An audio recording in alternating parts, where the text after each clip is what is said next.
तो किताबें हैं। सुभाष चंद्र बोस की लड़ाई लड़ी गई, फाइनल पहुंची कि नहीं पहुंची। इसी तरह एक झूठ जैसी आता है, अब नया चलने लगा है। सुभाष चंद्र बोस में फंस गए वो लोग, अब नहीं कुछ कहते।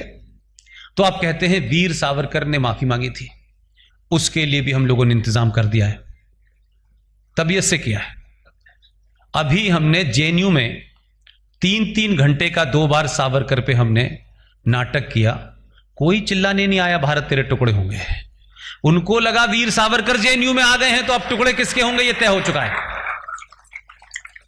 आप कन्विक्शन के साथ काम कीजिए। पूरी मुहिम हम लोगों ने देश में छोड़ी हुई है कि 2-3 झूठ सावरकर के बारे में जो है वो कोई मेरी किताब से नहीं है।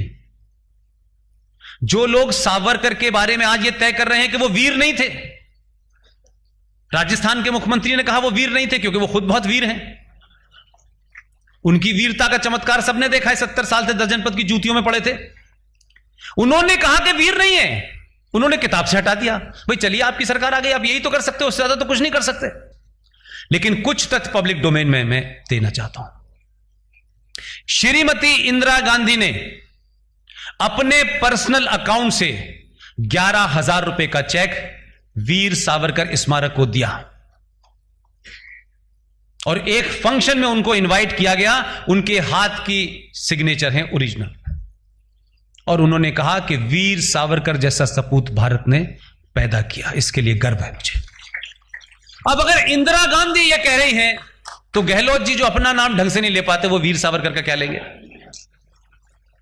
वो वीर सावरकर को सर्टिफिकेट देंगे? इनकी ये हैसियत है इन दोनों की कि ये वीर सावरकर के ऊपर उंगली उठाएंगे? क्योंकि उनको ये बताया गया है कि जब वीर सावरकर बिलपिट मोरिया से कूद रहे थे समुद्र में, तब नेहरू जी कहां कूद रहे थे पता नहीं चला, किसी को पता नहीं चला कौन सी जगह कूद रहे थे। कभी तकिया लेके कूद रहे थे, कभी कुछ लेके कूद रहे थे, वो कूद का ही खेल खेलते रहते थे।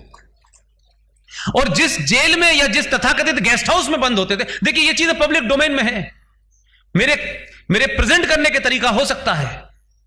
जवाहरलाल नेहरू को जब जब नजरबंद किया गया तो उनसे सुबह पूछा जाता था कि आप नाश्ते में क्या लेंगे, कौन सा अखबार पढ़ेंगे, और वो इतनी फुर्सत में थे कि सुबह भी डियर इंदू को फोन लिखते थे, चिट्ठी, दोपहर में भी डियर इंदू, रात में भी डियर इंदू।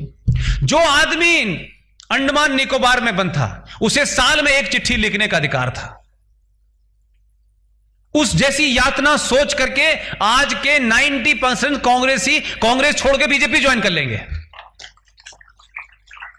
छोटी मोटी घटना नहीं है, लेकिन ऐसे लोगों के बारे में हमने तथ्यात्मक स्टडी नहीं की। इसलिए मैंने कहा कि 1904 में इंडियन नेशनल कांग्रेस का जो अध्यक्ष था मिस्टर कॉलर ने क्या लिखा है वीर सावरकर के बारे में, जरा वो पढ़ लें। कॉलर साहब को तो दिल्ली में सरकार नहीं बनानी थी, उन्हें तो किसी की चापलूसी नहीं करनी थी।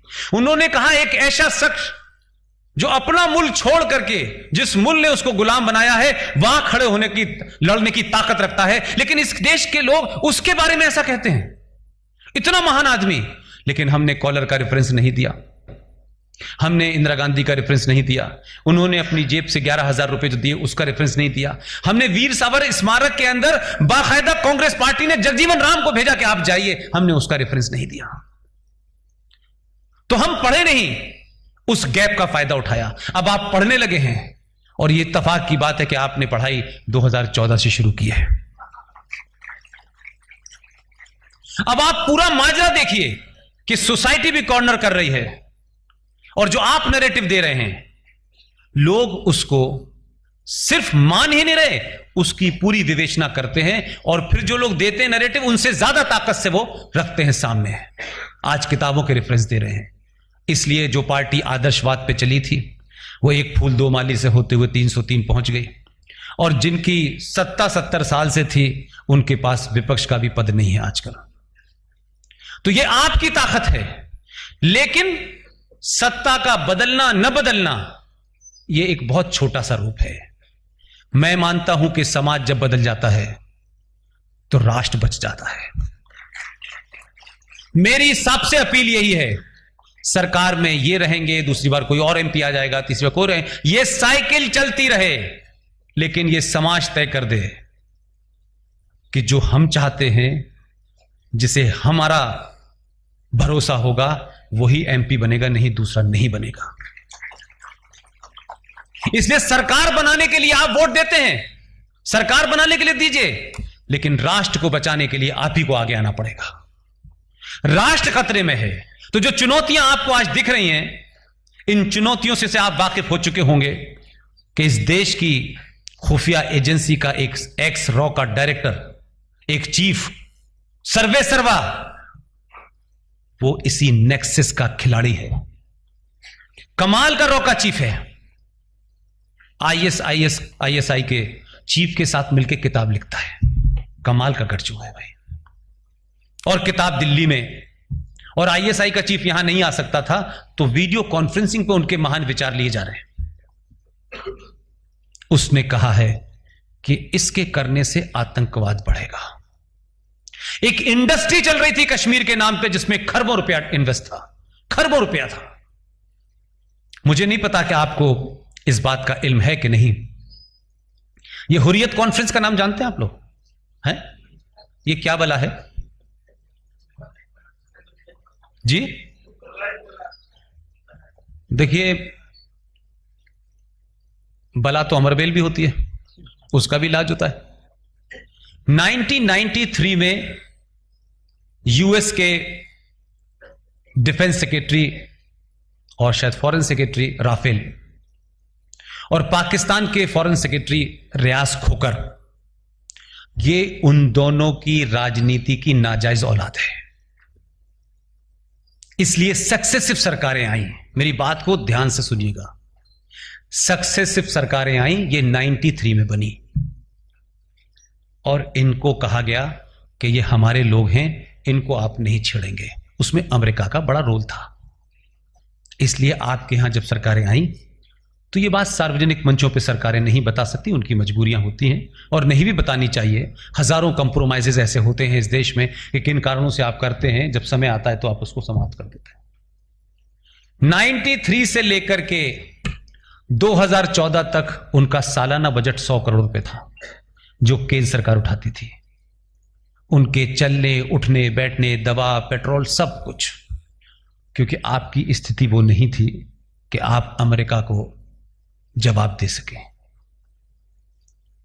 आपकी जब स्थिति आई तो अमेरिका ने कहा कि अब हमारा उनसे कोई लेना देना, आप जो दिल चाहे करें। मैं बार बार अपनी कोई घटना का जिक्र इसलिए आपके अंदर वो पुरुषार्थ पैदा करना चाहता हूं। आपने मोदी पैदा किया, आपने अमित शाह पैदा किए, और भी आप करेंगे, लेकिन आप ये माने कि सिर्फ 2 लोगों से देश नहीं बचेगा। हजारों ऐसे एजेंडे चल रहे हैं जो आपको आने वाले दिनों में नजर आएंगे। और इसके बाद जो चुनौतियां हैं वो खतरनाक चुनौतियां हैं। उसमें समाज की भागीदारी जरूरी है। और आपके सोने से क्या हुआ? आप गुजरात के लोग हैं, आपने बाहर वालों को गले लगाया। पूरे देश में हमारे यहां एक मानसिकता बन गई है, हर काम सरकार करेगी। ये नहीं हो रहा, सरकार क्यों नहीं कर रही? और अब तो मजबूरी होगी, सरकार का मतलब मोदी हो गया है। हर आदमी कहता है मोदी ने, बताओ कल पूछा क्यों नहीं कि हम सही टाइम पर सो गए? अब इतना हम उम्मीद करने लगे हैं क्योंकि एक आदमी समाज के प्रति जवाबदेह होना हो रहा है, तो अब आप कहते हैं नहीं, अब तो हमारी पर्सनल 1-to-1 बात सुनो भाई। आपकी खामोशी ने और इग्नोरेंस ने इस देश में 5 करोड़ बांग्लादेशी बस गए।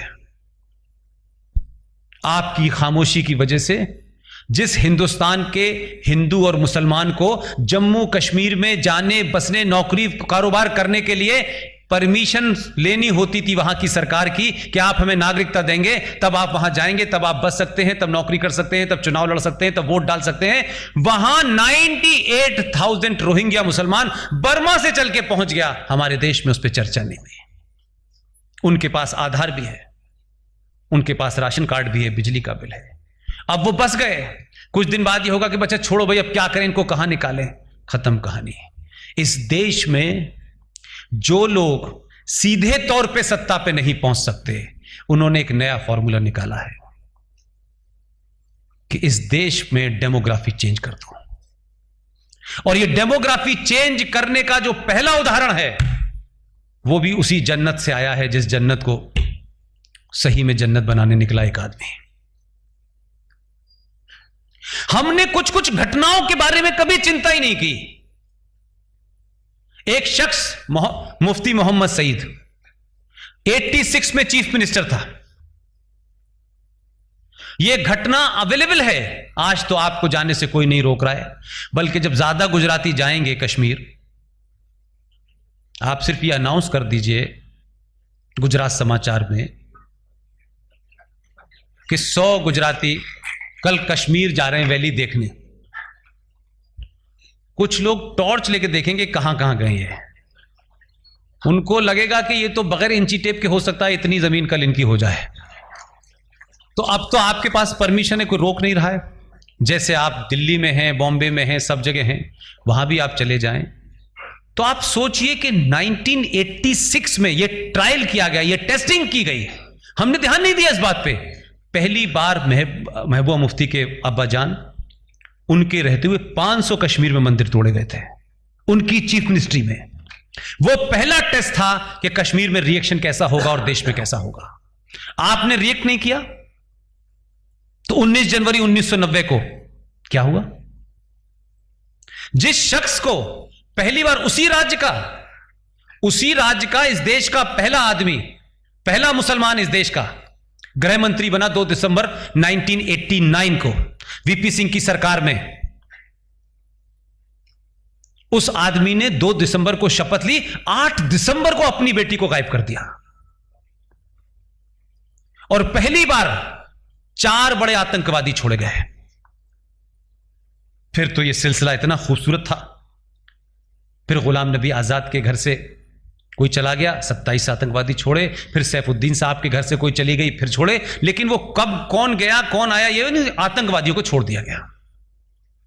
वो आदमी भारत का गृह मंत्री बना जिसने 1986 में 550 मंदिरों को कश्मीर में टूटा तुड़वाया। सरकार ने उस पर कोई जोर नहीं दिया और दिल्ली वाले तो खामोश थे। 90 में वो आदमी 2 दिसंबर 1989 को शपथ लेता है और 19 जनवरी तक मात्र 40 दिन होते हैं उसके होम मिनिस्टर बने हुए। और पूरी दुनिया का सबसे बड़ा जिनोसाइड, आधुनिक दुनिया में इससे बड़ा जिनोसाइड नहीं हुआ कि अपने देश के उस धरती के कृष्यप ऋषि की संतानें जो उस धरती के मूल निवासी थे, उनको धर्म और उनकी पहचान के नाम को आपने मस्जिदों और इस्लाम और कुरान का सहारा लेकर के मारा, पीटा, रेप किया, मर्डर किया। वो अपनी धरती से बेघर हो गए। मात्र 40 दिन के अंदर यह अपरेटस काम किया।